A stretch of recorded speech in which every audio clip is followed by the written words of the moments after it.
Besojni ose jo, por kjo violin kushton miliona dollar.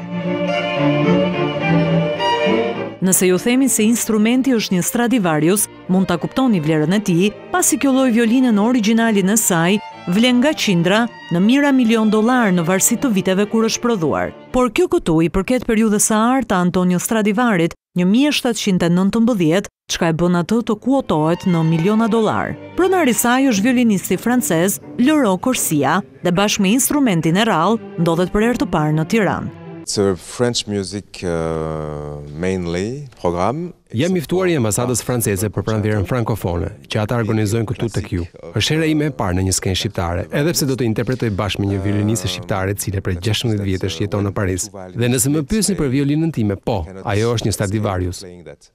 Por si ka arritur francezi ta bëjë të vetin këtë objekt kaq të rrallë e marramendës në çmim? Marka e famshme Louis Vuitton është në fakt pronari i vërtet. Louis Vuitton Wait and See with lending it to me. E ka marrë me qira nga firma e njohur LVMH, bashkimi i shtëpisë së modës Louis Vuitton dhe markës së shampanjës Moet Chandon. Kam vite që e përdor këtë violinë, e cila është krijuar në periudhën më të mirë të Antonio Stradivarit. Ka një tingull shumë të bukur, jam e fat.